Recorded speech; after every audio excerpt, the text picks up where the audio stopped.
नमस्कार, खबरों की खबर में आपका स्वागत है। मैं हूं तृप्ति।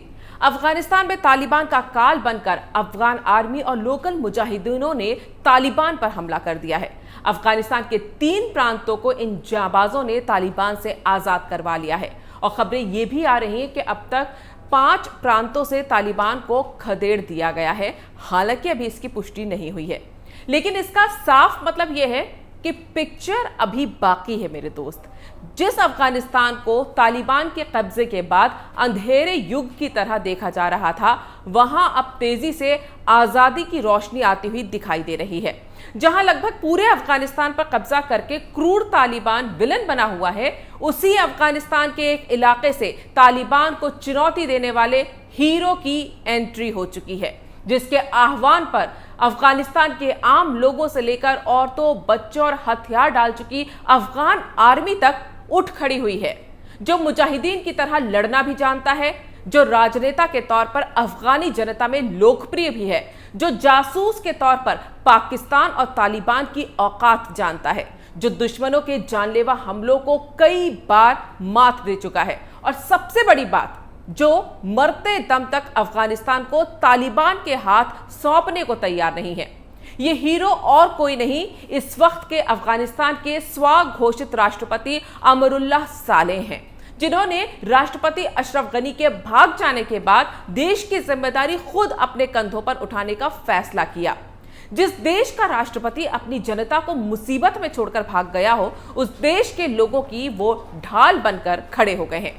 अमरुल्लाह सालेह ने फैसला किया है कि वो अशरफ गनी की तरह अपने देश की जनता को बेसहारा छोड़कर भागेंगे नहीं, बल्कि अपनी आखिरी सांस तक तालिबान के खिलाफ लड़ेंगे। उन्होंने ट्वीट करते हुए लिखा कि हमें अफगानियों को यह साबित करना होगा कि अफगानिस्तान वियतनाम नहीं है, तालिबान भी दूर से वियतनामी कम्युनिस्ट की तरह नहीं है। यूएस नाटो के विपरीत हमने हौसला नहीं खोया है और आगे अपार संभावनाएं देख रहे हैं। चेतावनियां समाप्त हो गई हैं, प्रतिरोध में शामिल हों। और इसके बाद से ही अफगानिस्तान की औरतों से लेकर आम लोगों का हौसला इतना बढ़ा कि वो तालिबान के खिलाफ अफगानिस्तान का झंडा लेकर सड़कों पर उतर आए। वो लोग जिन्हें लग रहा था कि उनका राष्ट्रपति भाग गया है, उन्हें एक बहुत बड़ा सहारा मिला। अफगान आर्मी और लोकल मुजाहिदीन तालिबान से लड़ने के लिए जोश से भर गए और उन्होंने तालिबान को खदेड़ना शुरू कर दिया। अमरुल्लाह सालेह की कहानी और जज्बा इतना जबरदस्त है कि आप सुनेंगे तो उनकी तारीफ करने से खुद को रोक नहीं पाएंगे। आपको पता चलेगा कि कैसे इतिहास रचने वाले हीरो पैदा होते हैं। अमरुल्लाह सालेह को जिन 2 नामों से सख्त नफरत है, वो है पाकिस्तान और तालिबान।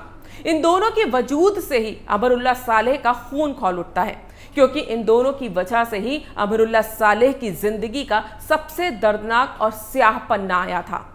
लेकिन भारत से इन्हें बेहद प्यार है और इनके भारत से रिश्ते हमेशा अच्छे रहे हैं। तो पहले आपको बता दूं कि काबुल पर तालिबान के कब्जे के बाद अमरुल्लाह सालेह हेलीकॉप्टर से पंजशीर पहुंच गए। अब सवाल यह है कि पंजशीर ही क्यों गए? दरअसल अफगानिस्तान का पंजशीर इकलौता प्रांत है जिस पर तालिबान कब्जा नहीं कर पाया है। पंजशीर हमेशा से ही तालिबान के खिलाफ विरोध के लिए जाना जाता रहा है। 49 साल के अमरुल्लाह सालेह इसी पंजशीर में पैदा हुए थे, तो आप ये भी कह सकते हैं कि तालिबान से नफरत यहाँ की मिट्टी से ही उन्हें मिली है। ये ताजिक एथनिक ग्रुप के परिवार से संबंध रखते हैं। पंजशीर काबुल से लगभग 3 घंटे की दूरी पर है। यहाँ के लोगों का जज्बा और इसकी भौगोलिक बनावट ऐसी है कि इसे जीत पाना कभी भी आसान नहीं रहा है। साल 1996 से 2001 तक के तालिबान के शासन के दौरान भी इस प्रांत पर तालिबानियों का कब्जा नहीं हो पाया था।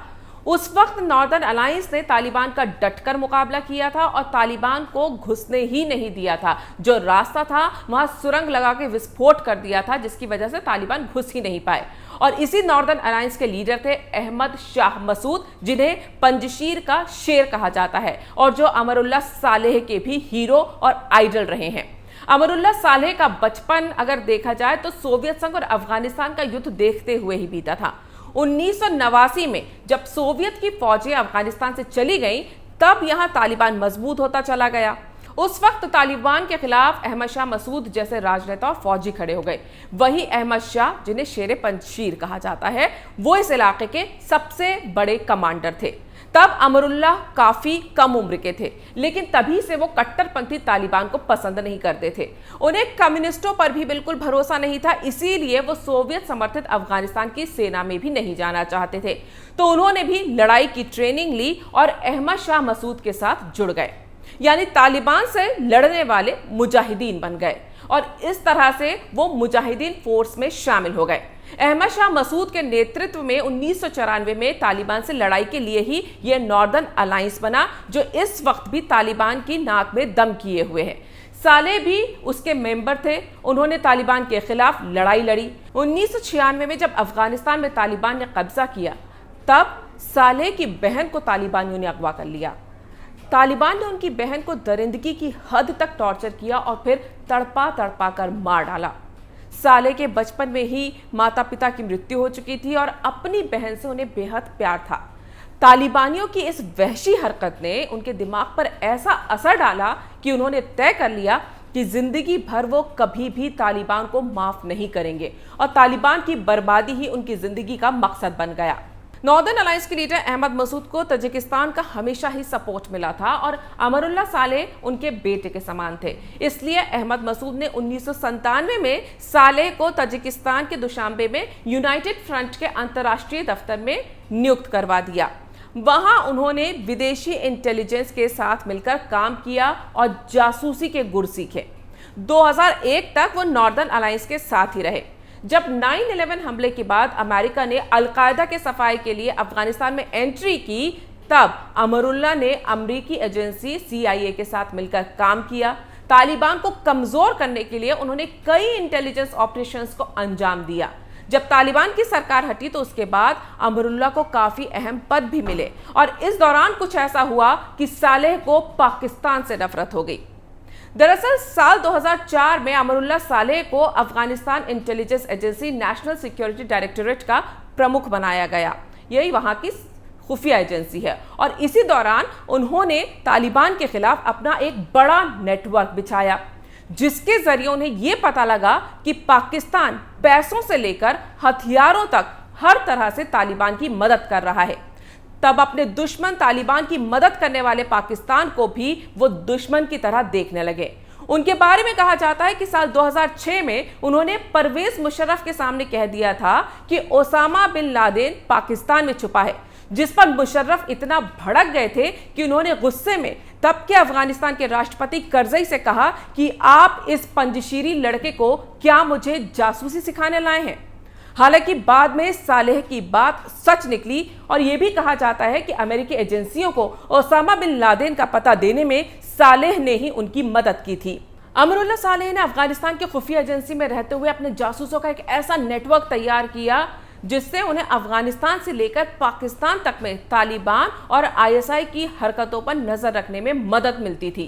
और कहा जाता है कि सालेह के भारतीय खुफिया एजेंसी रॉ से हमेशा अच्छे रिश्ते रहे। सालेह की इस दोस्ती की वजह से पाकिस्तानी उनसे बेहद नफरत करते हैं। जिहादियों के खिलाफ उनके सख्त कदमों के कारण तालिबान के वो सबसे बड़े दुश्मन हैं। कहा जाता है कि इस वक्त भी जब पूरी तरह से माहौल बदल रहा है, तब भी तालिबानी आतंकियों में उनके कई जासूस घुसे हैं जो इस समय उन्हें लड़ाई में पूरा सहयोग कर रहे हैं। अमरुल्लाह सालेह का साथ दे रहे हैं उनके गुरु अहमद शाह मसूद के बेटे अहमद मसूद जूनियर, जो साफ साफ कह चुके हैं कि वो अपने पिता के नक्शे कदम पर चलेंगे। वो सालेह के साथ मिलकर अपने पिता की तरह ही गुरिल्ला मूवमेंट फोर्स तैयार कर रहे हैं और हाल ही में पंजशीर के कई इलाकों में मसूद के नॉर्दर्न अलायंस के झंडों के साथ गाड़ियों और लड़ाकों का काफिला देखा गया है। साथ ही अपनी जनता को एकजुट करने के लिए अफगानिस्तान के झंडे लगाकर भी नॉर्दर्न अलायंस के लड़ाकों ने गश्त की है।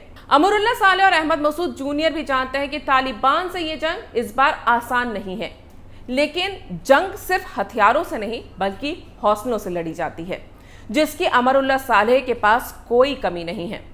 आपको बता दूं कि तालिबान को सालेह हमेशा से ही एक बड़ा खतरा लगते रहे हैं और इसीलिए तालिबान ने उन पर कई बार जानलेवा हमले करवाए, लेकिन वो हर बार बच निकले। 9 सितंबर 2020 को काबुल में हुए बम धमाके में सालेह घायल हो गए थे, जिसमें 10 लोग मारे गए थे और उससे पहले 28 जुलाई 2019 को 3 आतंकवादी काबुल में सालेह के ऑफिस में घुस गए थे और एक आत्मघाती हमलावर ने खुद को उड़ा लिया, जिसमें 20 लोग मारे गए, जबकि सालेह तब भी बच गए। हालांकि इस हमले में उन्होंने अपने कई सहयोगियों और 2 भतीजों को खो दिया। लेकिन ऐसा लगता है कि किस्मत ने सालेह का रोल पहले से ही तय कर रखा है।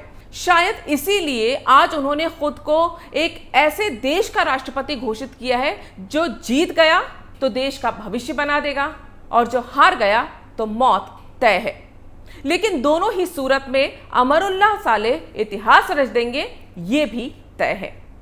अगर आपको ये वीडियो पसंद आया है तो इसे लाइक करें, शेयर करें और कैपिटल टीवी को सब्सक्राइब करें।